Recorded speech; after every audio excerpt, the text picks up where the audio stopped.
Some brand new details on Ondo, Ripple, and tokenized U.S. treasuries are emerging. Tokenized treasuries have the potential to create a $28 trillion market that is all transacted on blockchain, with the goal that a significant amount of that will end up on the XRP ledger, which is why this is so crucial. Let's watch this video first, and then I'll explain why this is significant, how long it will take to see this value, and all the advantages of switching to the XRP ledger. Come on, let's play.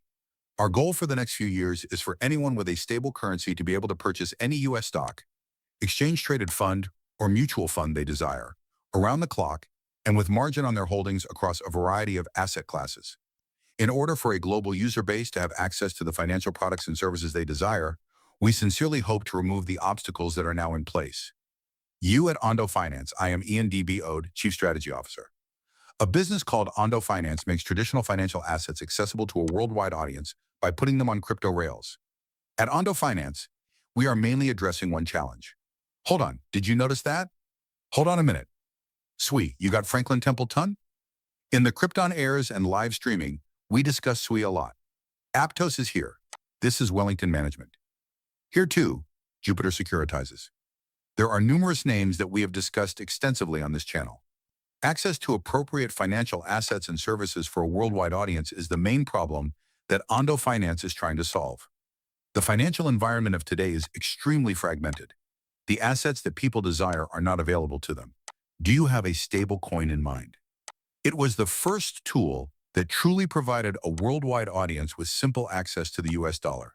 Ondo Finance is attempting to accomplish the same goal for equities, ETFs, treasury funds, and other assets in the larger U.S. capital markets. In order to make the underlying assets accessible to a worldwide audience, we basically take them into our custody and issue a mirror asset on these crypto rails. In traditional finance, we also ensure that the assets we issue contain many of the same protections for investors. We also want to ensure that whatever is in the clearing broker account is properly represented on the chain, whether we issue stocks, ETFs, or treasury securities, so that you genuinely have an interest in the collateral when you own one of our tokens. When you consider what stablecoins actually accomplished, they tokenized dollars, made them accessible to a worldwide audience, and enabled them to circulate around the clock. Additionally, there were better types of dollars because they could be used for anything in DeFi. We'll do the same with U.S. equities, mutual funds, and exchange-traded funds ETFs, putting them on crypto rails and keeping them moving around the clock. To ensure that whatever you end up holding on chain is superior to what you can store in your brokerage account, you must grant authorization to a worldwide user base and incorporate them into DeFi. I worked for a little more than 8 years at McKinsey. In 2016, I completed my first project involving digital assets. At that time, some French banks were already quite interested in tokenization and were looking for ways to improve the efficiency of their operations. Clearly, we have made great progress since 2016. The technology is finally at a point where many institutional players believe it is ready to start making moves. Additionally, the regulatory clarity that many of these institutions have been pursuing is finally approaching under this administration. Let's say that in 2016, French bankers are attempting to figure out how to tokenize some of these treasuries. And this figure, isn't it? Put it on the chain. 9 years have passed since then. Thus, for more than 10 years, they have been developing, testing, deploying, sandboxing, and pushing all of this technology. Finally, we have reached a point when this technology will be utilized. You mean you own the token? You will own a portion of the entire ecosystem on which this value is based, whether it is Ondo, XRP, or HBAR.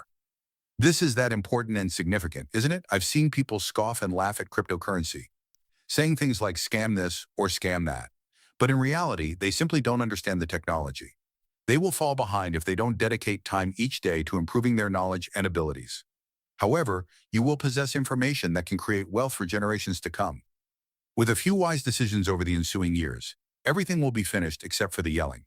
Where am I going to spend all of this money? That's the only thing you'll have to figure out for the rest of your life. What will I do with the time I have? My employer is, a jerk, but I don't have to show up for that 9-to-5 job since I like my coworkers. How many people have the situation where they desire to change the world every day, but aren't acknowledged for the quality of their work? Therefore, many institutions have attempted to use a quick follower strategy in the past. They always wanted to be somewhat prepared. However, they would attempt to catch up to some of the crypto-native enterprises as soon as the opportunity arose. And that moment has undoubtedly arrived. I believe that this level of attention from the traditional financial institutions at Ondo is unprecedented in my experience. I would struggle to gain traction on the topic for extended periods of time while I was employed at McKinsey. Many people would ignore it. I can't even begin to count how many times people told me that the whole cryptocurrency thing was just a passing trend. However, nobody believes that this will disappear anytime soon. Since it's more difficult to be relevant in the digital asset area as a typical financial institution, people are just trying to figure out how to do that. We collaborated with Ripple to offer subscriptions and redemptions into our tokenized treasury fund, USG, using the Ripple stablecoin RLUSD, as well as to issue the fund on the XRP ledger. I hope that was enjoyable.